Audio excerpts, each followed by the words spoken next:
आप सुन रहे हैं जगत गुरु तत्वदर्शी संत रामपाल जी महाराज द्वारा लिखित पुस्तक मुसलमान नहीं समझे ज्ञान कुरान का पेज नंबर 119। उर्फ नाम से नीरू कहलाया तथा पत्नी का नाम नियामत रखा जो उर्फ नाम से नीमा कहलाई। नीरूनीमा भले ही मुसलमान बन गए थे परंतु अपने हृदय से साधना भगवान शंकर जी की ही करते थे तथा प्रतिदिन सवेरे सूर्योदय से पूर्व लहरतारा तालाब में स्नान करने जाते थे। ज्येष्ठ मास की शुक्ल पूर्णमासी विक्रमी संवत 1455 सन 1398 सोमवार को भी ब्रह्मा मुहूर्त का समय सूर्योदय से लगभग 1.5 घंटा पहले होता है में स्नान करने के लिए जा रहे थे। नीमा रास्ते में भगवान शंकर से प्रार्थना कर रही थी कि हे दीनानाथ, आप अपने दासों को भी एक बच्चा बालक दे दो। आपके घर में क्या कमी है प्रभु, हमारा भी जीवन सफल हो जाएगा। दुनिया के व्यंग्य सुन दो कर आत्मा दुखी हो जाती है। मुझ पापिन से ऐसी कौन सी गलती किस जन्म में हुई है जिस कारण मुझे बच्चे का मुख देखने को तरसना पड़ रहा है। हमारे पापों को क्षमा करो प्रभु, हमें भी एक बालक दे दो। यह कहकर नीमा फूट कर रोने लगी। तब नीरू ने धैर्य दिलाते हुए कहा, हे नीमा, हमारे भाग्य में संतान नहीं है। यदि भाग्य में संतान होती तो प्रभु शिव अवश्य प्रदान कर देते। आप रोक दो कर आंखें खराब कर लोगी। बालक भाग्य में है नहीं जो वृद्ध अवस्था में उंगली पकड़ लेता।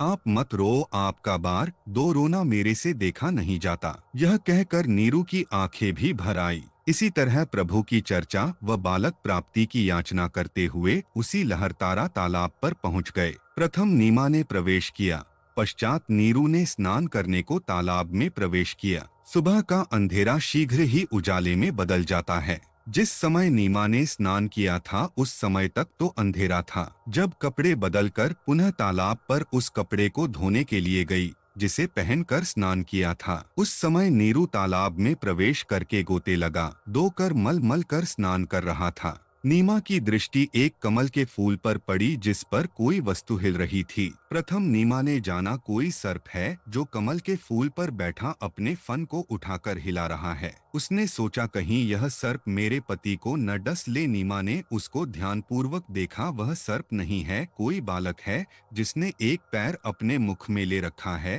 तथा दूसरे को हिला रहा है। नीमा ने अपने पति से ऊंची आवाज में कहा, देखियो जी, एक छोटा बच्चा कमल के फूल पर लेटा है, वह जल में डूब न जाए। नीरू स्नान करते दो उसकी ओर न देखकर बोला, नीमा, बच्चों की चाह ने तुझे पागल बना दिया है। अब तुझे जल में भी बच्चे दिखाई देने लगे हैं। नीमा ने अधिक तेज आवाज में कहा, मैं सच कह रही हूँ, देखो सचमुच एक बच्चा कमल के फूल पर वह रहा। देखो देखो। नीमा की आवाज में परिवर्तन व अधिक कसक देखकर नीरू ने उस ओर देखा जिस ओर नीमा हाथ से संकेत कर रही थी। कमल के फूल पर नवजात शिशु को देखकर नीरू ने आव देखा न ताव झपट कर कमल के फूल सहित बच्चा उठाकर अपनी पत्नी को दे दिया। नीमा ने परमेश्वर कबीर जी को सीने से लगाया, मुख चूमा, पुत्रवत प्यार किया। जिस परमेश्वर की खोज में ऋषिमुनियों ने जीवन भर शास्त्र विधि विरुद्ध साधना की उन्हें नहीं मिला, वही परमेश्वर भक्त मती नीमा की गोद में खेल रहा था। जिस शांतिदायक परमेश्वर को आनंद आप सुन रहे हैं जगत गुरु तत्वदर्शी संत रामपाल जी महाराज द्वारा लिखित पुस्तक मुसलमान नहीं समझे ज्ञान कुरान का पेज नंबर 120 की प्राप्ति के लिए प्राप्त करने की इच्छा से साधना की जाती है, वही परमेश्वर नीमा के हाथों में सीने से लगा हुआ था। उस समय जो शीतलता व आनंद का अनुभव भक्त मती नीमा को हो रहा होगा उसकी कल्पना ही की जा सकती है। नीरू स्नान करके जल से बाहर आया। नीरू ने सोचा यदि हम इस बच्चे को नगर में ले जाएंगे तो शहर वासी हम पर शक करेंगे, सोचेंगे कि ये किसी के बच्चे को चुरा कर लाए हैं, कहीं हमें नगर से निकाल दें। इस डर से नीरू ने अपनी पत्नी से कहा, नीमा, इस बच्चे को यहीं छोड़ दे, इसी में अपना हित है। नीमा बोली, हे पति देव, यह भगवान शंकर का दिया खिलौना है। इस बच्चे ने पता नहीं मुझ पर क्या जादू कर दिया है कि मेरा मन इस बच्चे के वश हो गया है। मैं इस बच्चे को नहीं त्याग सकती। नीरू ने नीमा को अपने मन की बात से अवगत करवाया, बताया कि यह बच्चा नगर वासी हमसे छीन लेंगे, पूछेंगे कहाँ से लाए हो, हम कहेंगे लहरतारा तालाब में कमल के फूल पर मिला है। हमारी बात पर कोई भी विश्वास नहीं करेगा, हो सकता है वे हमें नगर से भी निकाल दें। तब नीमा ने कहा, मैं इस बालक के साथ देश निकाला भी स्वीकार कर लूंगी, परंतु इस बच्चे को नहीं त्याग सकती। मैं अपनी मृत्यु को भी स्वीकार कर लूंगी, परंतु इस बच्चे से भिन्न नहीं रह सकूंगी। नीमा का हठ देखकर नीरू को क्रोध आ गया तथा अपने हाथ को थप्पड़ मारने की स्थिति में उठाकर आंखों में आंसू भरकर करुणाभरी आवाज में बोला, नीमा, मैंने आज तक तेरी किसी भी बात को नहीं ठुकरवाया। यह जानकर कि हमारे कोई बच्चा नहीं है, मैंने तुझे पति तथा पिता दोनों का प्यार दिया है। तू मेरे नम्र स्वभाव का अनुचित लाभ उठा रही है। आज मेरी स्थिति को न समझकर अपने हठी स्वभाव से मुझे कष्ट दे रही है। विवाहित जीवन में नीरू ने प्रथम बार अपनी पत्नी की ओर थप्पड़ मारने के लिए हाथ उठाया था तथा कहा कि या तो इस बच्चे को यहीं रख दे, वरना आज मैं तेरी बहुत पिटाई करूंगा। उसी समय नीमा के सीने से चिपके बालक रूपधारी परमेश्वर बोले, हे नीरू, आप मुझे अपने घर ले चलो, आप पर कोई आपत्ति नहीं आएगी। मैं सतलोक से चलकर तुम्हारे हित के लिए यहाँ आया हूँ। नवजात शिशु के मुख से उपरोक्त वचन सुनकर नीरू नूर अल्ली डर गया, कहीं यह कोई देव या पितर या कोई सिद्ध पुरुष न हो और मुझे श्राप न दे दे। इस डर से नीरू कुछ नहीं बोला, घर की ओर चल पड़ा। पीछे उसकी पत्नी परमेश्वर को प्यार करती हुई चल पड़ी। प्रतिदिन की तरह ज्येष्ठ मास की पूर्णमासी विक्रमी संवत 1455 1398 ईस्वी सोमवार को भी एक अष्टानंद नामक ऋषि, जो स्वामी रामानंद ऋषि जी के शिष्य थे, काशी शहर से बाहर बने लहरतारा तालाब के स्वच्छ जल में स्नान करने के लिए प्रतिदिन की तरह गए। ब्रह्मा मुहूर्त का समय था। ब्रह्मा मुहूर्त का समय सूर्योदय से लगभग 1.5 घंटा पूर्व का होता है। ऋषि अष्टानंद जी ने लहरतारा तालाब में स्नान किया। वे प्रतिदिन वहीं बैठकर कुछ समय अपनी पाठ पूजा किया करते थे। ऋषि अष्टानंद जी ध्यान मग्न होने की चेष्टा कर ही रहे थे। उसी समय उन्होंने देखा कि आकाश से एक प्रकाश पुंज नीचे की ओर आता दिखाई दिया। वह इतना तेज प्रकाश था, उसे ऋषि जी की चर्म दृष्टि सहन नहीं कर सकी। जिस प्रकार आंखें सूर्य की रोशनी को सहन नहीं कर पाती। सूर्य के प्रकाश को देखने के पश्चात आंखें बंद करने पर सूर्य का आकार। आप सुन रहे हैं जगत गुरु तत्वदर्शी संत रामपाल जी महाराज द्वारा लिखित पुस्तक मुसलमान नहीं समझे ज्ञान कुरान का पेज नंबर 121 दिखाई देता है, उसमें प्रकाश अधिक नहीं होता। इसी प्रकार प्रथम बार परमेश्वर के प्रकाश को देखने से ऋषि जी की आंखें बंद हो गई। बंद आंखों में शिशु को देखकर फिर से आंखें खोली। ऋषि अष्टानंद जी ने देखा कि वह प्रकाश लहरतारा तालाब पर उतर गया, जिससे पूरा सरोवर प्रकाशमान हो गया तथा देखते ही देखते वह प्रकाश जलाशय के एक कोने में सिमट गया। ऋषि अष्टानंद जी ने सोचा, यह कैसा दृश्य मैंने देखा? यह मेरी भक्ति की उपलब्धि है या मेरा दृष्टि दोष है? इसके विषय में गुरुदेव स्वामी रामानंद जी से पूछूंगा। यह विचार करके ऋषि अष्टानंद जी अपनी शेष साधना को छोड़कर अपने पूज्य गुरुदेव के पास गए। स्वामी रामानंद जी को सर्व घटनाक्रम बताकर पूछा, हे गुरुदेव, यह मेरी भक्ति की उपलब्धि है या मेरी भ्रमणा है? मैंने प्रकाश आकाश से नीचे की ओर आते देखा, जिसे मेरी आंखें सहन नहीं कर सकी। आंखें बंद हुई तो नवजात शिशु दिखाई दिया। पुनः आंखें खोली तो उस प्रकाश से पूरा जलाशय ही जगमगा गया। पश्चात वह प्रकाश उस तालाब के एक कोने में सिमट गया। मैं आपसे कारण जानने की इच्छा से अपनी साधना बीच में ही छोड़कर आया हूँ। कृपया मेरी शंका का समाधान कीजिए। ऋषि रामानंद स्वामी जी ने अपने शिष्य अष्टानंद से कहा, हे ब्राह्मण, यह न तो तेरी भक्ति की उपलब्धि है न आपका दृष्टि दोष ही है।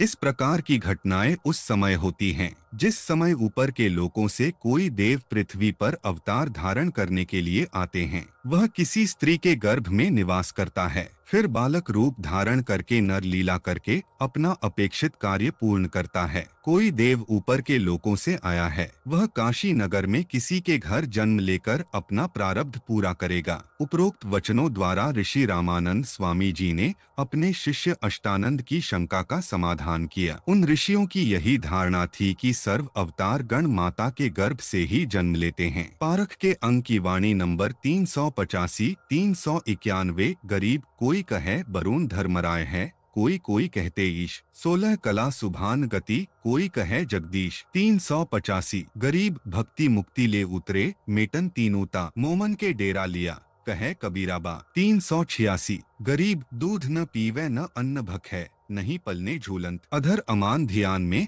कमल कला फूलंत। 387 गरीब कोई कहे छल ईश्वर नहीं, कोई किन्नर कहलाए, कोई कहे गण ईश का ज्यों ज्यों मातृसाए। 388 गरीब काशी में अचरज भया, गई जगत की नींद, ऐसे दुल्हे उतरे ज्यों कन्या वर बीन। 389 गरीब खलक मुलक देखन गया, राजा पर जारी, जम्बूदीप जिहान में उतरे शब्द अतीत। 390 आप सुन रहे हैं जगत गुरु तत्वदर्शी संत रामपाल जी महाराज द्वारा लिखित पुस्तक मुसलमान नहीं समझे ज्ञान कुरान का पेज नंबर 122।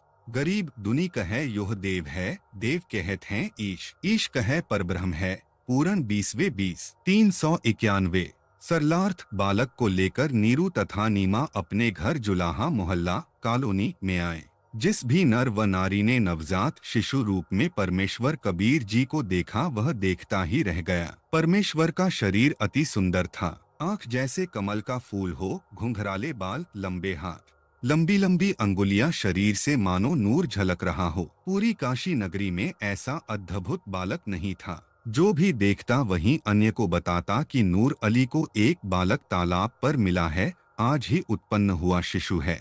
डर के मारे लोग लाज के कारण किसी विधवा ने डाला होगा। बालक को देखने के पश्चात उसके चेहरे से दृष्टि हटाने को दिल नहीं करता, आत्मा अपने आप खिंची जाती है। पता नहीं बालक के मुख पर कैसा जादू है। पूरी काशी परमेश्वर के बालक रूप को देखने को उमड़ पड़ी। स्त्री पुरुष झुंड के झुंड बनाकर मंगल गाने गाते हुए नीरू के घर बच्चे को देखने को आए। बच्चे कबीर परमेश्वर को देखकर कोई कह रहा था यह बालक तो कोई देवता का अवतार है, कोई कह रहा था यह तो साक्षात विष्णु जी ही आए लगते हैं, कोई कह रहा था यह भगवान शिव ही अपनी काशी नगरी को कृतार्थ करने को उत्पन्न हुए हैं, कोई कह रहा था यह तो किन्नर का अवतार है, कोई कह रहा था यह पित्तर नगरी से आया है। यह सर्व वार्ता सुनकर नीमा अप्रसन्न होकर कहती थी कि मेरे बच्चे के विषय में कुछ मत कहो, हे अल्लाह मेरे बच्चे की इनकी नजर से रक्षा करना। तुमने कभी बच्चा देखा भी है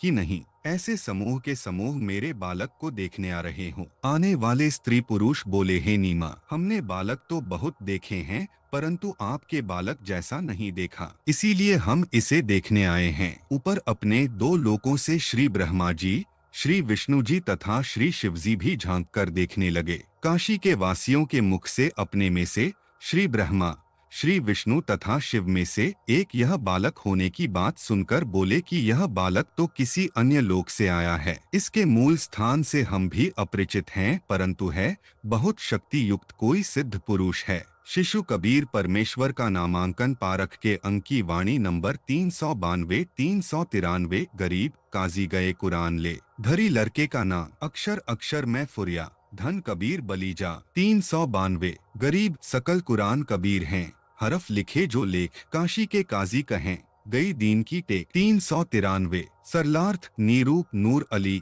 तथा नीमा पहले हिंदू ब्राह्मण ब्राह्मणी थे, इस कारण लालच वश ब्राह्मण लड़के का नाम रखने आए। उसी समय काजी मुसलमान अपनी पुस्तक कुरान शरीफ को लेकर लड़के का नाम रखने के लिए आ गए। उस समय दिल्ली में मुगल बादशाहों। आप सुन रहे हैं जगत गुरु तत्वदर्शी संत रामपाल जी महाराज द्वारा लिखित पुस्तक मुसलमान नहीं समझे ज्ञान कुरान का पेज नंबर 123 का शासन था, जो पूरे भारतवर्ष पर शासन करते थे, जिस कारण हिंदू समाज मुसलमानों से दबता था। काजियों ने कहा लड़के का नामकरण हम मुसलमान विधि से करेंगे, अब ये मुसलमान हो चुके हैं। यह कहकर काजियों में मुख्य काजी ने कुरान शरीफ पुस्तक को कहीं से खोला। उस पृष्ठ पर प्रथम पंक्ति में प्रथम नाम कबीरन लिखा था। काजियों ने सोचा कबीर नाम का अर्थ बड़ा होता है, इस छोटे जाति जुलाहे अर्थात धानक के बालक का नाम कबीर रखना शोभा नहीं देगा, यह तो उच्च घरानों के बच्चों के नाम रखने योग्य है। शिशु रूपधारी परमेश्वर काजियों के मन के दोष को जानते थे।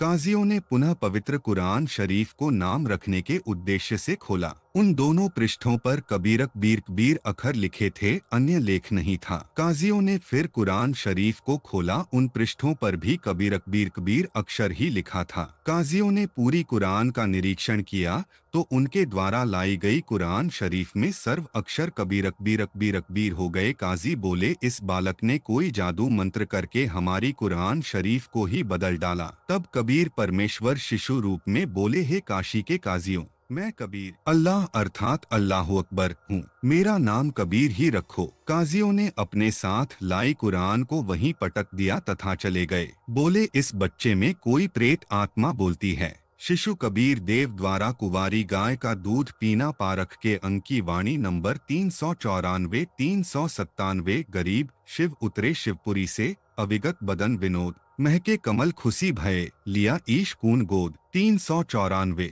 गरीब नजर नजर से मिल गई, किया ईश प्रणाम, धनी मोमन धनी पूर्णा, धनी काशी निहका। 395। गरीब 7 बार चर्चा करी, बोले बालक बैन, शिव कून कर मस्तक धरिया, लिया मोमन एक धैन। 396। गरीब अन ब्यावर कून दूहत है, दूध दिया तत्काल, पीवे बालक ब्रह्मागति, तहाँ शिव भय दयाल। 397। सरलार्थ बालक कबीर को दूध पिलाने की कोशिश नीमा ने की तो परमेश्वर ने मुख बंद कर लिया। सर्व प्रयत्न करने पर भी नीमा तथा नीरू बालक को दूध पिलाने में असफल रहे। 25 दिन जब बालक को निराहार बीत गए तो माता पिता अति चिंतित हो गए। 24 दिन से नीमा तो रो दो कर विलाप कर रही थी, सोच रही थी यह बच्चा कुछ भी नहीं खा रहा है, यह मरेगा, मेरे बेटे को किसी की नजर लगी है। 24 दिन से लगातार नजर उतारने की विधि भिन्न भिन्न 2 स्त्री पुरुषों द्वारा बताई प्रयोग करके थक गई, कोई लाभ नहीं हुआ। आज 25वां दिन उदय हुआ। माता नीमा रात्रि भर जागती रही तथा रोती रही कि पता नहीं यह बच्चा कब मर जाएगा, मैं भी साथ ही फांसी पर लटक जाऊंगी, मैं इस बच्चे के बिना जीवित नहीं रह सकती। बालक आप सुन रहे हैं जगत गुरु तत्वदर्शी संत रामपाल जी महाराज द्वारा लिखित पुस्तक मुसलमान नहीं समझे ज्ञान कुरान का पेज नंबर 124। कबीर का शरीर पूर्ण रूप से स्वस्थ था तथा ऐसे लग रहा था जैसे बच्चा प्रतिदिन 1 किलोग्राम 1 सेर दूध पीता हो, परंतु नीमा को डर था कि बिना कुछ खाए पिए यह बालक जीवित रह ही नहीं सकता, यह कभी भी मृत्यु को प्राप्त हो सकता है। यह विचार करके चिंतित थी। भगवान शंकर के साथ साथ निराकार प्रभु की भी उपासना तथा उससे की गई प्रार्थना जब व्यर्थ रही तो अति व्याकुल होकर रोने लगी। भगवान शिव एक ब्राह्मण ऋषि का रूप बनाकर नीरू की झोंपड़ी के सामने खड़े हुए तथा नीमा से रोने का कारण जानना चाहा। नीमा रोती रही, हिचकियां लेती रही। संत रूप में खड़े भगवान शिव जी के अति आग्रह करने पर नीमा रोती दो कहने लगी, है ब्राह्मण, मेरे दुख से परिचित होकर आप भी दुखी हो जाओगे। फकीर वेशधारी शिव भगवान बोले, हे माई, कहते हैं अपने मन का दुख दूसरे के समक्ष कहने से मन हल्का हो जाता है, हो सकता है आपके कष्ट को निवारण करने की विधि भी प्राप्त हो जाए। आंखों में आंसू, जिह्वा लड़खड़ाते हुए गहरे सांस लेते हुए नीमा ने बताया, है महात्मा जी, हम निःसंतान थे। 25 दिन पूर्व हम दोनों प्रतिदिन की तरह काशी में लहरतारा तालाब पर स्नान करने जा रहे थे। उस दिन ज्येष्ठ मास की शुक्ल पूर्णमासी की सुबह थी। रास्ते में मैंने अपने इष्ट भगवान शंकर से पुत्र प्राप्ति की हृदय से प्रार्थना की थी। मेरी पुकार सुनकर दीनदयाल भगवान शंकर जी ने उसी दिन एक बालक लहरतारा तालाब में कमल के फूल पर हमें दिया। बच्चे को प्राप्त करके हमारे हर्ष का कोई ठिकाना नहीं रहा। यह हर्ष अधिक समय तक नहीं रहा। इस बच्चे ने दूध नहीं पिया।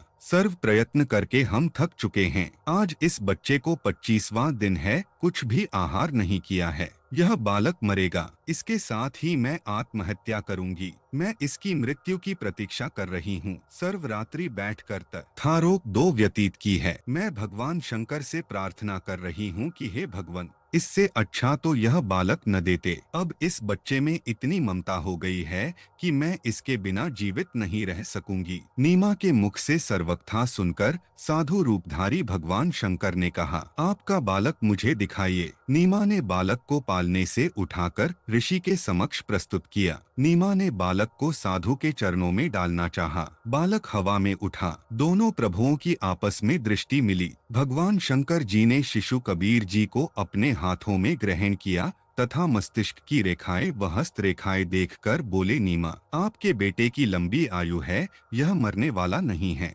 देख कितना स्वस्थ है, कमल जैसा चेहरा खिला है। नीमा ने कहा, हे विप्रवर, बनावटी सांत्वना से मुझे संतोष होने वाला नहीं है। बच्चा दूध पिएगा तो मुझे सुख की सांस आएगी। 25 दिन के बालक का रूप धारण किए परमेश्वर कबीर जी ने भगवान शिव जी से कहा, हे भगवान, आप इन्हें कहो एक कुंवारी गाय लाएं। आप उस कंवारी गाय पर अपना आशीर्वाद भरा हस्त रखना, वह दूध देना प्रारंभ कर देगी। मैं उस कुंवारी गाय का दूध पीऊंगा। वह गाय आजीवन बिना ब्याए अर्थात कुंवारी रहकर ही दूध दिया करेगी। उस दूध से मेरी परवरिश होगी। परमेश्वर कबीर जी तथा भगवान शंकर शिव जी की 7 बार चर्चा हुई। आप सुन रहे हैं जगत गुरु तत्वदर्शी संत रामपाल जी महाराज द्वारा लिखित पुस्तक मुसलमान नहीं समझे ज्ञान कुरान का पेज नंबर 125। शिवजी ने नीमा से कहा, आपका पति कहाँ है? नीमा ने अपने पति को पुकारा। वह भीगी आंखों से उपस्थित हुआ तथा ब्राह्मण को प्रणाम किया। ब्राह्मण ने कहा, नीरू, आप एक कुंवारी गाय लाओ, वह दूध देवेगी। उस दूध को यह बालक पिएगा।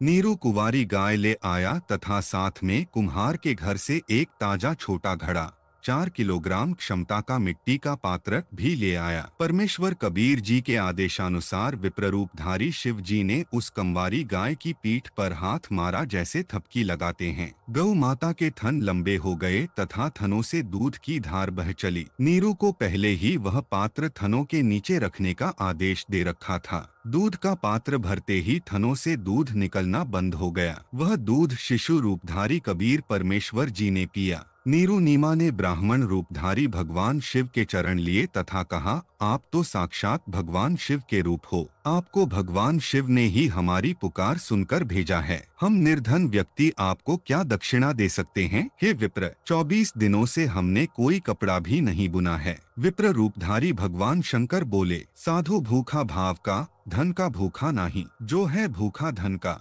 वह तो साधु नहीं। यह कहकर विप्र रूपधारी शिवजी ने वहां से प्रस्थान किया। यही प्रमाण वेदों में है कि परमात्मा शिशु रूप में प्रकट होकर लीला करता है। तब उनकी परवरिश कंवारी गायों के दूध से होती है। प्रमाण ऋग्वेद मंडल 9 सूक्त 1 मंत्र 9 अभि इमा अधन्या उत्श्रीणन्ति धेनवः शिशुम सोमिंद्राय पात्वे 9 अभि इममधन्या उत्श्रीणन्ति धेनवः शिशुम सोमम इंद्राय पात्वे। उत विशेषकर इमम इस शिशुम बालक रूप में प्रकट, सोमम पूर्ण परमात्मा अमर प्रभु की, इंद्राय सुखदायक सुविधा के लिए जो आवश्यक पदार्थ शरीर की, पात्वे वृद्धि के लिए चाहिए वह पूर्ति, अभी पूर्ण तरह, अधन्या धेनवः जो गाय सांड द्वारा कभी भी परेशान न की गई हो अर्थात कुंवारी गायों द्वारा श्रीनंती परवरिश की जाती है। भावार्थ, पूर्ण परमात्मा अमर पुरुष जब लीला करता हुआ बालक रूप धारण करके स्वयं प्रकट होता है, सुख सुविधा के लिए जो आवश्यक पदार्थ शरीर वृद्धि के लिए चाहिए वह पूर्ति कुंवारी गायों द्वारा की जाती है।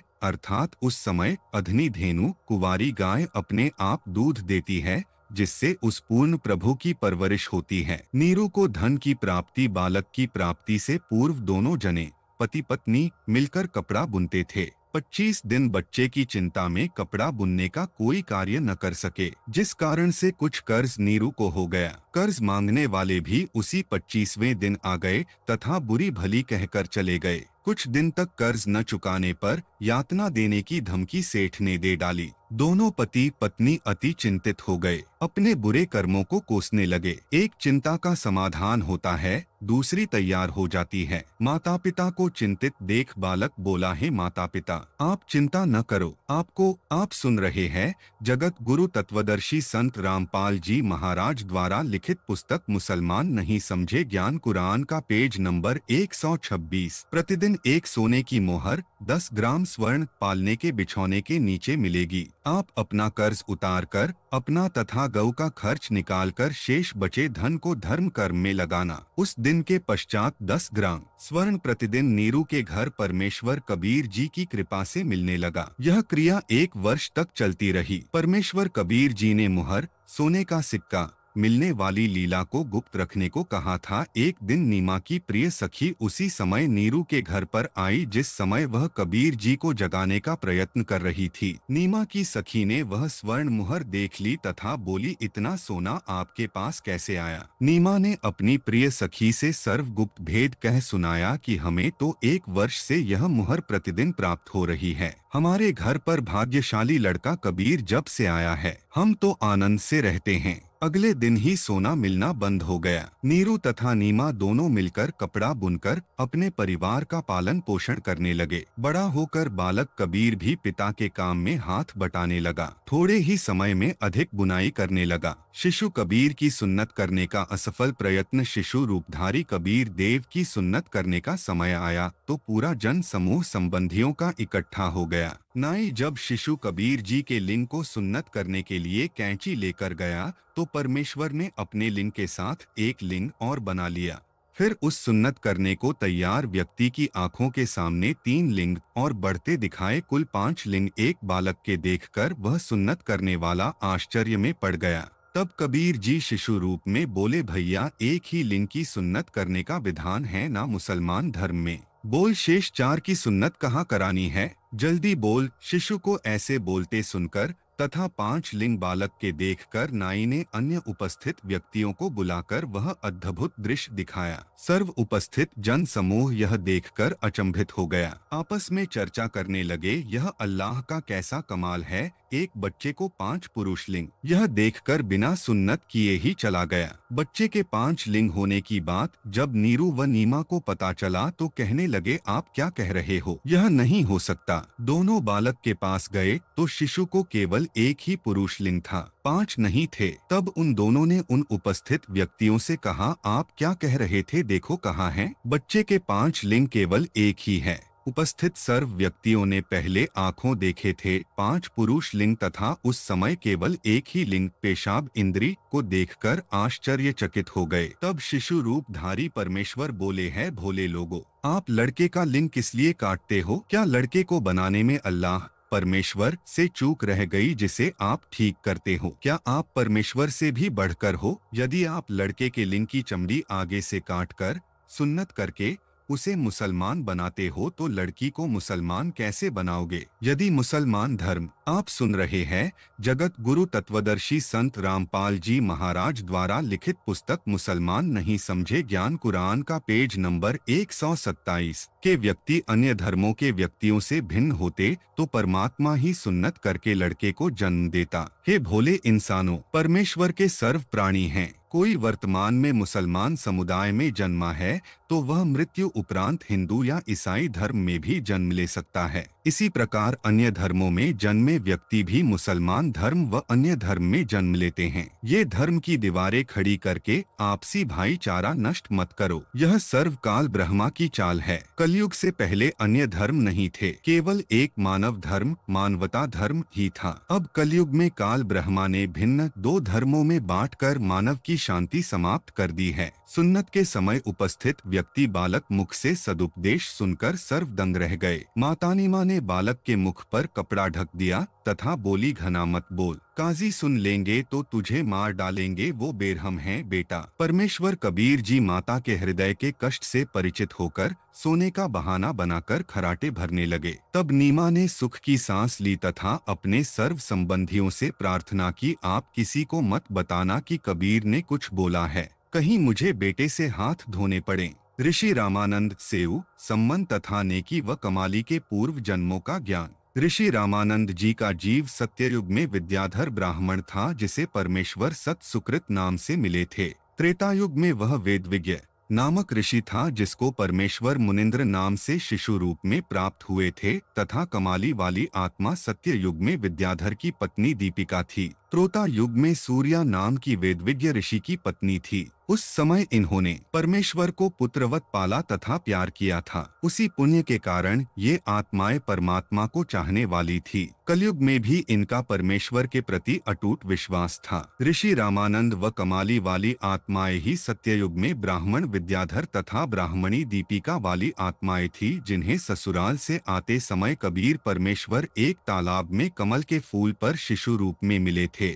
यही आत्माएं त्रेतायुग में वेदविज्ञ तथा सूर्या ऋषि दंपति थे, जिन्हें परमेश्वर शिशु रूप में प्राप्त हुए थे। सम्मन तथा नेकी वाली आत्माएं द्वापर युग में कालू वाल्मीकि तथा उसकी पत्नी गोदावरी थी, जिन्होंने द्वापर युग में परमेश्वर कबीर जी का शिशु रूप में लालन पालन किया था। उसी पुण्य के फल स्वरूप परमेश्वर ने उन्हें अपनी शरण में लिया था। सेऊ शिव वाली आत्मा द्वापर में ही एक गंगेश्वर नामक ब्राह्मण का पुत्र गणेश था, जिसने अपने पिता के घोर विरोध के पश्चात भी मेरे उपदेश को नहीं त्यागा था तथा गंगेश्वर ब्राह्मण वाली आत्मा कलयुग में शेख तकी बना। वह द्वापर युग से ही परमेश्वर का विरोधी था। गंगेश्वर वाली आत्मा शेख तकी को काल ब्रह्मा ने फिर से प्रेरित किया, जिस कारण से शेख तकी गंगेश्वर परमेश्वर कबीर जी का शत्रु बना। भक्त श्री कालू तथा गोदावरी का गणेश माता पिता तुल्य सम्मान करता था। रोक दो कर कहता था, काश आज मेरा जन्म आप वाल्मीकि के घर होता। मेरे पालक माता पिता कालू तथा गोदावरी भी गणेश से पुत्रवत प्यार करते थे। उनका मोह भी उस बालक में अत्यधिक हो गया था। इसी आप सुन रहे हैं जगत गुरु तत्वदर्शी संत रामपाल जी महाराज द्वारा लिखित पुस्तक मुसलमान नहीं समझे ज्ञान कुरान का पेज नंबर 128। कारण से वे फिर से उसी गणेश वाली आत्मा अर्थात सेऊ के माता पिता नेकी तथा सम्मन बने। सम्मन की आत्मा ही नौशेरवा शहर में नौशेरखा राजा बना। फिर बलख बुखारे का बादशाह अब्राहिम अधम सुल्तान हुआ, तब उसको पुनः भक्ति पर लगाया। सुल्तान इब्राहिम इब्न अधम की संपूर्ण कथा इसी पुस्तक के पृष्ठ 221 पर लिखी है। सतगुरु रामपाल जी से निवेदन है कि जब हम मुसलमान भाइयों से ज्ञान चर्चा करते हैं, उनके प्रश्नों का उत्तर हम नहीं दे पाते, कृपया इनका जवाब कैसे दें? प्रश्न यह है, प्रश्न कुरान ज्ञान उतारने वाला अल्लाह प्रभु कादर नहीं है, यह कैसे माना जाए? क्योंकि कुरान मजीद में सूरह साद 38 आयत नंबर 41 से 42 में प्रमाण है कि अल्लाह ने बंदे अयूब की पुकार सुनकर उसे कहा कि जमीन पर लात मारो, पीने के पानी का चश्मा निकलेगा। अयूब ने वैसा ही किया और लात मारते ही पीने के ठंडे पानी का चश्मा बहने लगा। रामपाल दास उत्तर इस प्रकार दो उत्तर आप जी इसी पुस्तक में सृष्टि रचना अध्याय में पढ़ें, उससे पता चलेगा कि कुरान का ज्ञान उतारने वाला किस स्तर का खुदा है। अल्लाह की परिभाषा समझें। खुदा अरबी भाषा का शब्द है जिसका अर्थ है स्वामी, प्रभु, मालिक। उदाहरण से समझते हैं, जैसे भारत देश में प्रांत स्टेट में मंत्री जी, मुख्यमंत्री जी के पद हैं। मंत्री जी केवल एक या अधिक विभाग का स्वामी प्रभु होता है। मुख्यमंत्री पूरे राज्य प्रांत का प्रभु मालिक होता है। प्रांत में अन्य राज अधिकारी भी होते हैं, जैसे पुलिस विभाग में डायरेक्टर जनरल डीजी होता है, जो पूरे प्रांत की पुलिस का प्रभु मालिक है। उससे नीचे अन्य पद भी होते हैं, inspector general, IG, superintendent of police, SP, deputy superintendent of police, DSP, फिर थानेदार, एसएचओ तथा अन्य पुलिस मुलाजिम होते हैं। पूरे भारत देश का मालिक प्रभु स्वामी राष्ट्रपति जी हैं। दूसरे नंबर पर प्रधानमंत्री जी पूरे भारत के मालिक प्रभु हैं। इनके बाद अन्य विभागीय मंत्रीगण अपने अपने विभागों के प्रभु मालिक होते हैं, परंतु प्रधानमंत्री जी सब मंत्रियों मुख्यमंत्रियों से अधिक शक्तिमान पावरफुल होते हैं। सूक्ष्म वेद में लिखा है कि जो कादर अल्लाह का बताया हुआ संपूर्ण अध्यात्म ज्ञान है, उसमें कहा है कि कबीर जो जा की शरणा बसै ताको ताकी लाज, जल सौ ही मछली चढ़े बह जाते गजराज। अर्थात जो व्यक्ति जिस प्रभु साहब का मित्र है, वह साहब अपने स्तर का लाभ अपने मित्र को तुरंत सम्मान के साथ दे देता है, जो जन साधारण को नहीं मिल सकता। जैसे किसी का दोस्त थानेदार स्टेशन हेडक्वार्टर ऑफिसर है, वह थाने में किसी के काम के लिए जाता है तो उसका दोस्त दरोगा उसको सम्मान के साथ कुर्सी पर बैठाता है, चाय पिलाता है और अपने आप सुन रहे हैं जगत गुरु तत्वदर्शी संत रामपाल जी महाराज द्वारा लिखित पुस्तक मुसलमान नहीं समझे ज्ञान कुरान का पेज नंबर 129 स्तर का काम तुरंत कर देता है। सामान्य जनता जन थाने में प्रवेश करते हुए भी डरता है, काम होना तो दूर की बात है। इसी प्रकार यदि किसी की दोस्ती पुलिस के डीजी से है तो उसके लिए पूरे प्रांत में पुलिस के स्तर का कार्य तुरंत हो जाता है। जो कार्य एसपी, डीएसपी, थानेदार भी नहीं कर सकते, वह भी डीजी के मित्र का हो जाता है। इसी प्रकार प्रांत में मंत्री जी भी राहत दे सकता है, परंतु मुख्यमंत्री के समान लाभ नहीं दे सकता। इसी प्रकार भारत के प्रधानमंत्री जी सब मुख्यमंत्रियों व केंद्रीय मंत्रियों से अधिक लाभ दे सकते हैं। जिनकी दोस्ती प्रधानमंत्री से है, उसके काम देश में किसी भी स्तर के साहब के पास हो, निर्बाध बिना रोक टोक के हो जाते हैं। वाणी का अर्थ है कि जैसे मछली की जल से सच्ची दोस्ती है। जल की दरिया रिवर बह रही हो, उसमें चाहे 50 फुट का एकदम निचान फॉल है, ऐसे फॉल पानी नीचे गिरने वाले स्थान पर पानी बहुत तेजी से नीचे गिरता है। उसके सामने यदि गजराज हाथियों में सबसे ताकतवर हाथी भी आ जाए तो वह जल प्रवाह उस हाथी को भी बहा ले जाता है। परंतु मछली उस फाल के नीचे वाले स्तर पर बह रहे जल से ऊपर वाले स्तर पर यानी 50 फुट ऊपर सम्मुख सीधे चढ़ जाती है। यानी जल ने अपनी दोस्त मछली को अपने स्तर की सुविधा दे रखी है, जिसे हाथी प्राप्त नहीं कर सकता। अब आसानी से समझ सकेंगे कि कुरान मजीद की सूरह साद 38 आयत नंबर 41 से 42 में जो चश्मा लात मारने से अय्यूब के अल्लाह ने जमीन से निकाल दिया, कारण यह है कि प्रत्येक प्रभु में अपने स्तर की शक्ति है। कुरान मजीद शरीफ का ज्ञान देने वाला काल ब्रह्मा ज्योति निरंजन है। इसकी सत्ता 21 ब्रह्मंडों पर है। उनमें से एक ब्रह्मंड के सब लोकों में जीव हैं। जिस ब्रह्मंड में हम हैं, इसका प्रभु भी यह काल ब्रह्मा है। इसके स्तर की साधना करने से यह चमत्कार करता है। इसके द्वारा बताई भक्ति क्रियाओं से जन्नत स्वर्ग में सदा नहीं रहा जा सकता। जन्म तथा मृत्यु का चक्र सदा बना रहेगा। कुत्ते, गधे, सुअर आदि पशुओं व पक्षियों, जीव जंतुओं के शरीरों में कष्ट प्रत्येक जीव को उठाना पड़ता है। चाहे कोई भक्ति इबादत करे चाहे ना करे, इबादत न करने वाले सीधे नरक में जाते हैं। फिर पशु पक्षी आदि के जीवन भोगते हैं। इबादत करने वालों को कुछ समय स्वर्ग का सुख मिल जाता है, उनको भी नरक जहन्नम में गिरना पड़ता है। अन्य जीवों के शरीरों में भी कष्ट भोगना पड़ता है। केवल सृष्टि उत्पन्न करने वाले कादर अल्लाह, जिसे गीता अध्याय 8 श्लोक 3 में परम अक्षर ब्रह्मा कहा है, तथा उसी की जानकारी इसी अध्याय के श्लोक 8 से 10 तथा 20 से 22 में तथा गीता अध्याय 15 श्लोक 17, गीता अध्याय 18 श्लोक 46, 61 से 62 में तथा अनेकों अन्य स्थानों पर गीता में है, तथा कुरान मजीद की सूरह फुरकान 25 आयत नंबर 52 से 59, सूरह बकरा 2 आयत नंबर 255 तथा अन्य अनेकों सूरों में जिसको संपूर्ण जगत का उत्पत्तिकर्ता परवरदिगार व शाश्वत अविनाशी बताया है कि इबादत करने से साधक सदा रहने वाले सुख स्थान सतलोक को। आप सुन रहे हैं जगत गुरु तत्वदर्शी संत रामपाल जी महाराज द्वारा लिखित पुस्तक मुसलमान नहीं समझे ज्ञान कुरान का पेज नंबर 130 प्राप्त करता है। वहां जाने के पश्चात फिर कभी काल लोक में जन्म नहीं लेता। जिस खुदा का भक्त अय्यूब था, उसी का भक्त भीम था। महाभारत ग्रंथ में प्रकरण है कि भीम अपनी माता तथा पत्नी द्रौपदी तथा अन्य चारों भाइयों के साथ हिमालय पर्वत पर गए। जल का अभाव था, सब प्यास से व्याकुल हो गए। भीम ने पैर को मोड़कर गोड़ा नी जमीन पर मारा, पत्थरों से मीठे जल का चश्मा बह चला। उस स्थान को भीम गोड़ा कहते हैं, जो भारत के उत्तराखंड राज्य में हरिद्वार शहर के पास है। केवल ऐसे चमत्कारों के होने से कादर खुदा नहीं माना जा सकता। कादर खुदा कबीर जी ने अपने भक्त बीरदेव सिंह बघेल काशी के नरेश के लिए जंगल में ऊंची सूखी पहाड़ी के ऊपर मीठे जल का तालाब बना दिया। उसके चारों ओर फलदार वृक्षों का बाग लगा दिया, क्योंकि राजा तथा उसके साथ सैकड़ों सैनिक शिकार के लिए जंगल में बहुत आगे तक चले गए थे। वे सब भूख तथा प्यास से मरने लगे थे, प्राण जाने को हो गए थे। उनके जीवन की रक्षा की। इस करिश्मे के साथ साथ पूर्ण मोक्ष भी कबीर अल्लाह अपने भक्त को पूर्ण मोक्ष भी प्रदान करता है। भक्त को सदा सर्वश्रेष्ठ जन्नत में रहने के लिए स्थान देता है। जो जितना प्रभु खुदा है, वह अपनी लाज इज्जत रखने के लिए अपने भक्त को अपने स्तर का लाभ देता है। कबीर अल्लाह ताला की समर्थता की अधिक जानकारी के लिए अध्याय हजरत आदम से हजरत मोहम्मद तक में पढ़ें। ढेर सारे प्रमाण प्रश्न कुरान मजीद की सूरह साद 38 आयत नंबर 45 से 51 में हमारे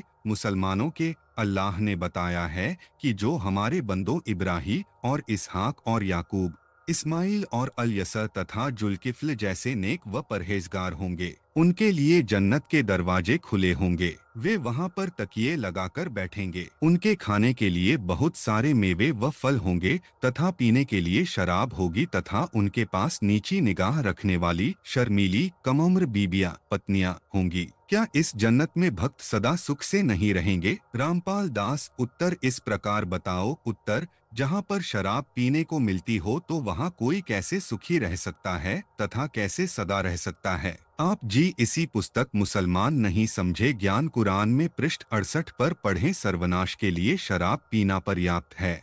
पुराणों में कथा है, स्वर्ग जन्नत में नल तथा कुबर नाम के दो देवता थे जो कुबेर देवता के पुत्र थे। एक दिन दोनों ने शराब पी ली और एक दरिया के किनारे नंगे होकर उत्पात मचाने लगे। उस दरिया में उसी स्थान पर देवताओं फरिश्तों की पत्नियां बेटियां स्नान कर रही थी जो शर्म के मारे मुख फेर कर दरिया के जल में गहरे पानी में खड़ी थी। ऋषि नारद जी वहां से गुजर रहे थे। नल तथा कुबर ने ऋषि नारद जी की भी शर्म नहीं की। उसी प्रकार औरतों की ओर अभद्र संकेत करते रहे। ऋषि जी ने उनको समझाया परंतु शराब जो सिर में चढ़ी थी नहीं माने। आप सुन रहे हैं जगत गुरु तत्वदर्शी संत रामपाल जी महाराज द्वारा लिखित पुस्तक मुसलमान नहीं समझे ज्ञान कुरान का पेज नंबर 131। तो नारद ऋषि जी ने श्राप दे दिया कि तुम स्वर्ग जन्नत में रहने योग्य नहीं हो। पृथ्वी के ऊपर जड़ जूनी में वृक्षों के रूप में उत्पन्न हो। दोनों की मृत्यु स्वर्ग में हो गई। दोनों पृथ्वी के ऊपर अर्जुन तथा जुमला के वृक्ष कालीदा नामक झील के किनारे उगे जहाँ शराब पीने को मिलती है और जो अल्लाह शराब का लोभ देकर अपनी इबादत में लगाता है वह कादर अल्लाह नहीं है, वह काल ज्योति निरंजन है। सतलोक के अतिरिक्त किसी भी लोक की जन्नत स्वर्ग तथा महास्वर्ग यानी ब्रह्मालोक बड़ी जन्नत में कोई व्यक्ति सदा नहीं रह सकता। यह 100% सत्य है।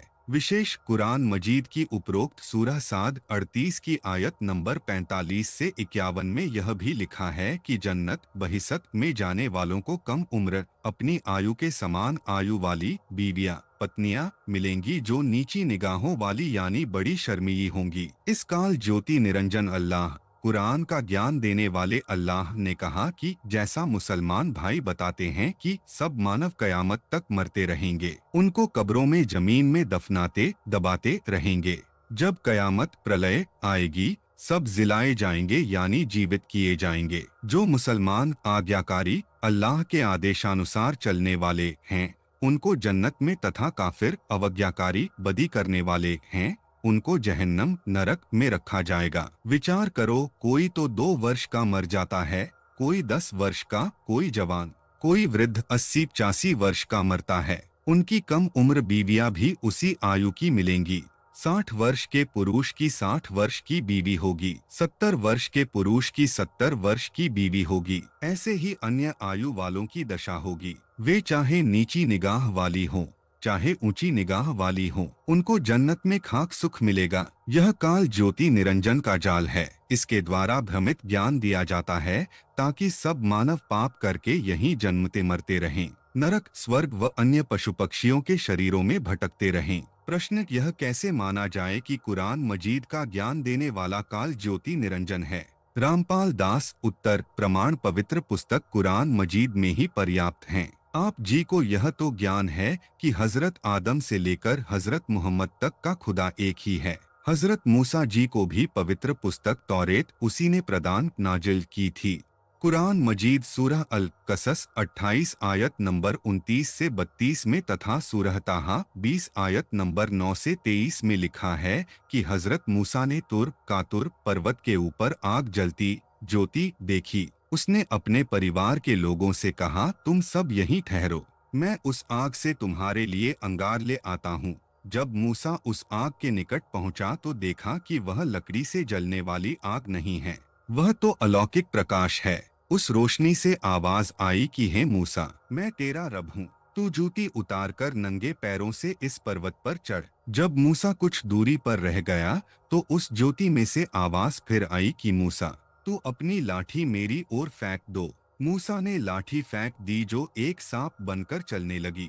फिर कहा कि मैं तेरे को अपना रसूल बनाता हूँ, तेरे को किताब की आप सुन रहे हैं जगत गुरु तत्वदर्शी संत रामपाल जी महाराज द्वारा लिखित पुस्तक मुसलमान नहीं समझे ज्ञान कुरान का पेज नंबर 132। निशानी देता हूँ आदि आदि कहा। इससे सिद्ध हुआ कि ज्योति निरंजन जिसे काल कहा जाता है उसी ने मूसा को तौरेत किताब उतारी नाजिल की। वही हजरत आदम से हरजत मोहम्मद तक का रब है। इसने प्रतिज्ञा कर रखी, कसम खा रखी है कि मैं अपने वास्तविक स्वरूप में किसी को दर्शन नहीं दूंगा, सब कार्य करूंगा।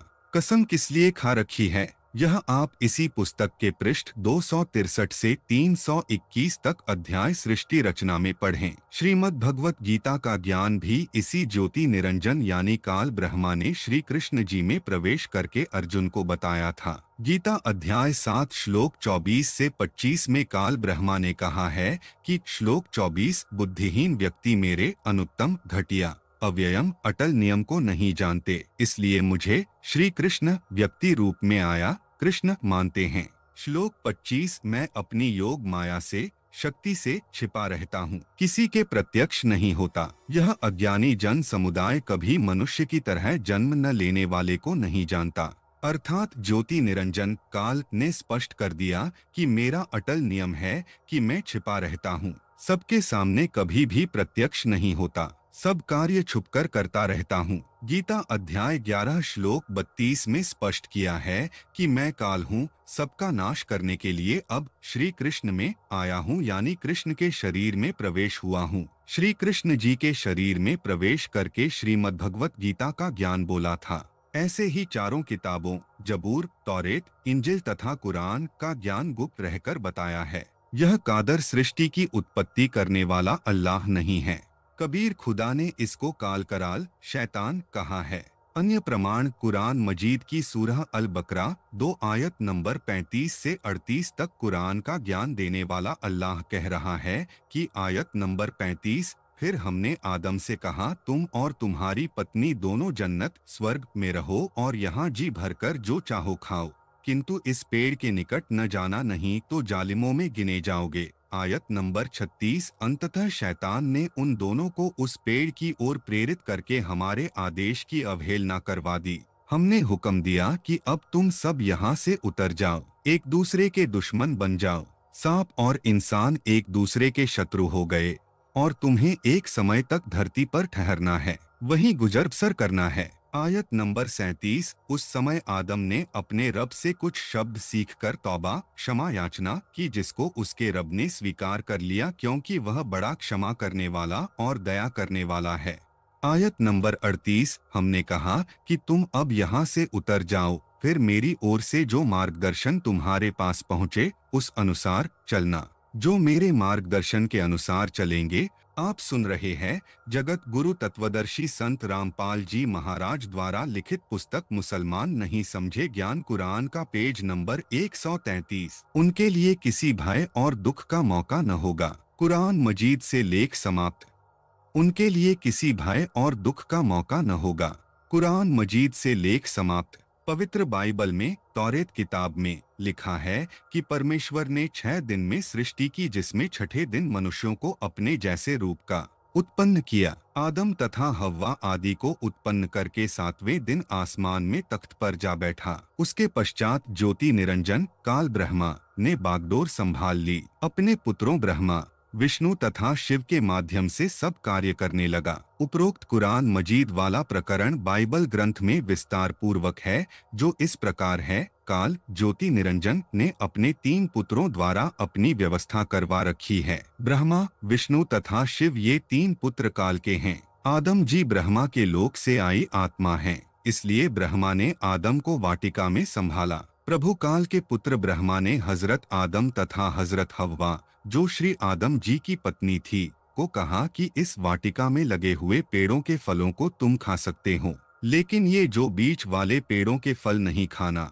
अगर खाओगे तो मर जाओगे। परमेश्वर ऐसा कहकर चला गया। उसके बाद सर्प आया और कहा कि तुम ये बीच वाले पेड़ों के फल क्यों नहीं खा रहे हो। हव्वा जी ने कहा कि भगवान अल्लाह ने हमें मना किया है कि अगर तुम इनको खाओगे तो मर जाओगे, इन्हें मत खाना। सर्प ने फिर कहा कि भगवान ने आपको बहकाया हुआ है। वह नहीं चाहता है कि तुम प्रभु के सदृश ज्ञानवान हो जाओ। यदि तुम इन फलों को खा लोगे तो तुम्हें अच्छे और बुरे का ज्ञान हो जाएगा। आपकी आंखों पर से अज्ञानता का पर्दा हट जाएगा जो प्रभु ने आपके ऊपर डाल रखा है। यह बात सर्प ने आदम की पत्नी हव्वा से कही थी। हव्वा ने अपने पति हजरत आदम से कहा कि हम ये फल खाएंगे तो हमें भले बुरे का ज्ञान हो जाएगा। ऐसा ही हुआ। उन्होंने वह फल खा लिया तो उनकी आंखें खुल गई तथा वह अंधेरा हट गया जो भगवान ने उनके ऊपर अज्ञानता का पर्दा डाल रखा था। जब उन्होंने देखा कि हम दोनों निवस्त्र हैं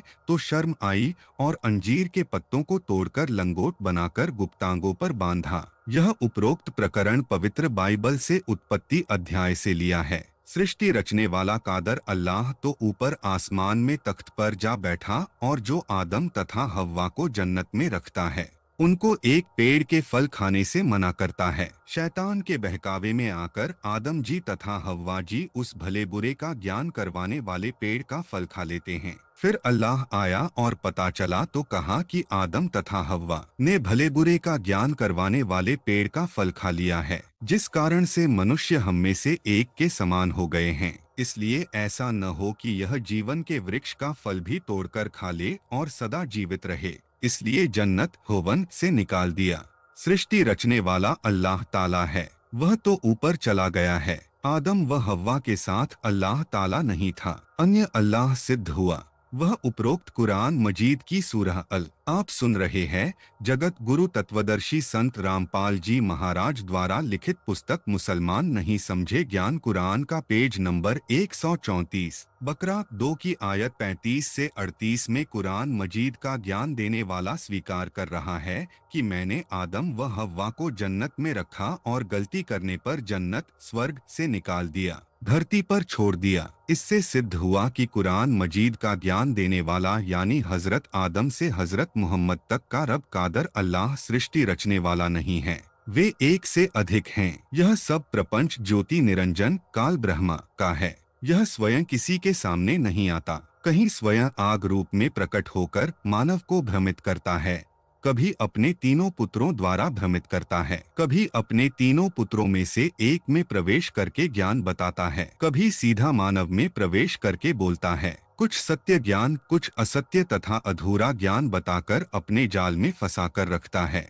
असत्य कथन का प्रमाण पवित्र कुरान मजीद में सूरह अल बकरा 2 आयत नंबर 38 में ज्योति निरंजन कुरान मजीद का ज्ञान देने वाले ने कहा है कि हे आदम तथा हव्वा, तुम धरती पर उतर जाओ, मैं तुम्हें मार्गदर्शन करूंगा यानी किताब नाजिल करूंगा। उसमें धर्म कर्म की जानकारी बताऊंगा तथा परहेज मर्यादा बताऊंगा। जो मेरे मार्गदर्शन के अनुसार चलेंगे उनके लिए किसी भय और दुख का मौका नहीं होगा। जब हम हजरत मोहम्मद जी की जीवनी पढ़ते हैं तो रोना आता है कि जिस महान आत्मा ने कुरान मजीद का ज्ञान देने वाले अल्लाह की प्रत्येक आज्ञा का पालन तन मन धन से किया, उसी के मार्गदर्शन में अंतिम श्वास तक चले, फिर भी हजरत मोहम्मद सल्लल्लाहु वसल्लम जी का जीवन दुखों से भरा था, जिसको उसी अल्लाह ने अपना रसूल बनाकर भेजा था। जब नबी मोहम्मद जी माता के गर्भ में थे तो पिताजी का देहांत हो गया। जब 6 वर्ष के हुए तो माता जी मर गई। जब 8 वर्ष के हुए तो दादाजी चल बसे जो बालक मोहम्मद की परवरिश कर रहे थे।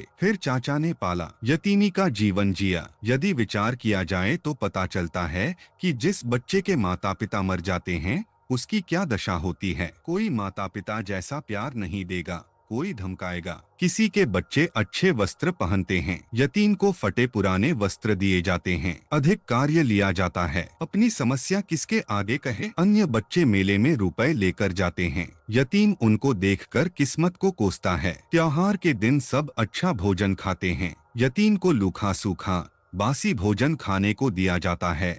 आदि आदि घोर कष्ट भोगता है। 25 वर्ष की आयु तक विवाह नहीं हुआ। फिर 40 वर्षीय खदीजा नाम की विधवा से विवाह हुआ। खदीजा पहले 2 बार विधवा हो चुकी थी। हजरत खदीजा जी से आप जी को 3 पुत्र तथा 4 पुत्री संतान उत्पन्न हुई। आपकी आंखों के सामने तीनों पुत्र आंखों के तारे मृत्यु को प्राप्त हुए। काल यानी ज्योति निरंजन के बताए कुरान मजीद के ज्ञान का प्रचार करने में घोर संकट का सामना करना पड़ा। अनेकों लड़ाई लड़ी, विरोधियों द्वारा 3 वर्ष बहिष्कार किया गया। उस दौरान आप सल्लडॉट का सारा खानदान महादुखी रहा। बच्चों ने पत्ते खाकर विल्ख विल्ख कर जीवन जिया। हजरत मोहम्मद जी का 63 वर्ष की आयु में महाकष्ट भोगकर इंतकाल देहांत हुआ। आप सुन रहे हैं जगत गुरु तत्वदर्शी संत रामपाल जी महाराज द्वारा लिखित पुस्तक मुसलमान नहीं समझे ज्ञान कुरान का पेज नंबर 135। कुरान ज्ञान दाता ने ऊपर सूरह अल बकरा 2 की आयत नंबर 38 में कहा है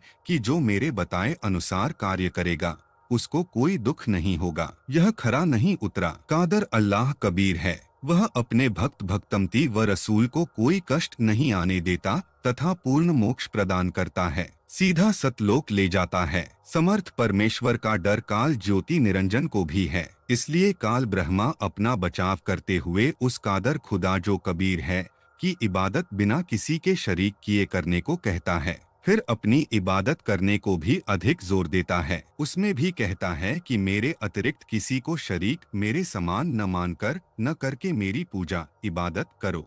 इसी प्रकार इसी काल ब्रह्मा ने गीता का ज्ञान दिया। उसमें अध्याय 8 श्लोक 1 में अर्जुन ने प्रश्न किया कि हे प्रभु, आपने गीता अध्याय 7 श्लोक 29 में जो तक ब्रह्मा बताया है वह कौन है? इसका उत्तर काल ब्रह्मा ने गीता अध्याय 8 के श्लोक 3 में दिया है। बताया है कि वह परम अक्षर ब्रह्मा है। फिर अध्याय 8 के श्लोक 5 तथा 7 में अपनी पूजा करने को कहा है तथा श्लोक 8, 9, 10 में अपने से अन्य परम अक्षर ब्रह्मा की पूजा करने को कहा है। स्पष्ट किया है कि मेरी भक्ति करेगा तो मेरे पास मेरे लोक में रहेगा। यदि उस परम अक्षर ब्रह्मा समर्थ परमेश्वर की भक्ति करेगा तो उसको प्राप्त हो जाएगा, उसके सतलोक में जाएगा। अपने विषय में गीता अध्याय 2 श्लोक 12, अध्याय 4 श्लोक 5, अध्याय 10 श्लोक 2 में स्पष्ट किया है कि जन्म तथा मृत्यु तेरी भी होती रहेगी तथा मेरी भी। गीता अध्याय 18 श्लोक 46, 61 में उस समर्थ परमेश्वर के विषय में कहा है कि यह परम अक्षर ब्रह्मा कादर सृष्टि की उत्पत्ति व पालनकर्ता परमेश्वर वह है जिसने इस संसार की रचना की है। वही इसको सहारा देकर अपनी शक्ति से रोके हुए है तथा सब जीवों को उनके कर्मों अनुसार अन्य प्राणियों के शरीरों में स्वर्ग, नरक व फिर मानव के शरीरों में भ्रमण करवाता है।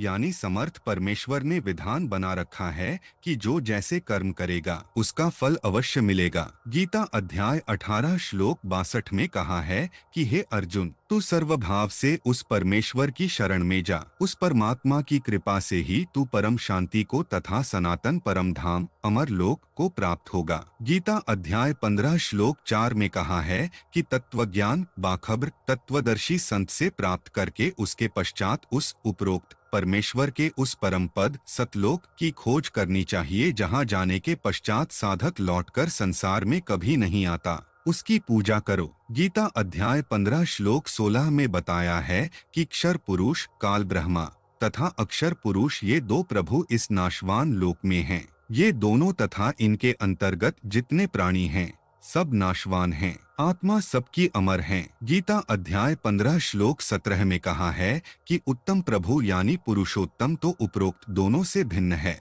आप सुन रहे हैं जगत गुरु तत्वदर्शी संत रामपाल जी महाराज द्वारा लिखित पुस्तक मुसलमान नहीं समझे ज्ञान कुरान का पेज नंबर 136। जो वास्तव में परमात्मा कहा जाता है, जो तीनों लोकों में प्रवेश करके सबका धारण पोषण करता है, वह अविनाशी परमेश्वर है। गीता में यह भी स्पष्ट किया है कि उस परमेश्वर की भक्ति अनन्य भाव से करो, यानी उसके अतिरिक्त किसी अन्य देव को उसके साथ न पूजो। अपने विषय में भी यही कहा है कि मेरी भक्ति करो, किसी अन्य देवता को मेरे समान मानकर न पूजो। इसी प्रकार कुरान ज्ञान देने वाले ने सूरह अंबिया 21 आयत नंबर 92, 30, 31, 32 में अपनी इबादत करने को कहा है तथा अपनी महिमा बताई है। सूरह बकरा 2 आयत नंबर 255 में अपने से अन्य परमेश्वर की महिमा बताई है तथा सूरह फातिर 1 आयत नंबर 1 से 7 में समर्थ रहमान की इबादत करने को कहा है।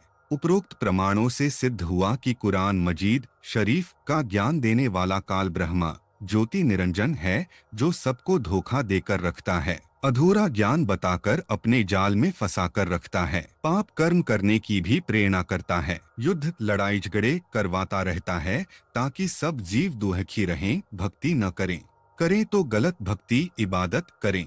अन्य प्रमाण कुरान मजीद सूरह सजदा 32 आयत नंबर 13, कुरान का ज्ञान देने वाले अल्लाह ने कहा है कि मेरी ओर से यह बात करार पा चुकी है कि मैं जिन्नों और मनुष्यों से दोजख को भर दूंगा। हम चाहते तो हर शख्स को हिदायत दे देते, लेकिन मैंने जिन्नों तथा मनुष्यों से दोजख नरक को भरना है। साधना अधूरी बताता है, मांस खाने की छूट देता है, जिस कारण से नरक ही भरेगा, जन्नत में तो जा ही नहीं सकते। कुरान का ज्ञान देने वाला लड़ाई करने के लिए प्रेरित करता है। प्रमाण के लिए सूरह अन-निसा 4 आयत नंबर 71 से 84 तक। आयत नंबर 71, ऐ लोगो जो ईमान लाए हो, मुकाबले के लिए हर समय तैयार रहो, फिर जैसा अवसर हो अलग अलग टुकड़ियों के रूप में निकलो या इकट्ठे होकर। आयत नंबर 72, हाँ तुम में कोई आदमी ऐसा भी है जो लड़ाई से जी चुराता है। आयत नंबर 74, 84, आठ, ए नबी तुम अल्लाह की राह में लड़ो। इस प्रकार की वह्य संदेश भेज कर हजरत मोहम्मद जी को आजीवन लड़ाई करने में लगाए रखा। उनका जीवन नरक बना रहा। परिवार के अंदर मृत्यु का कहर, दुश्मनों से लड़ा कर कर्म खराब करवाए और उस भक्त आत्मा को यथार्थ ज्ञान भी नहीं बताया, न यथार्थ भक्ति की विधि बताई। इसका प्रमाण इस बात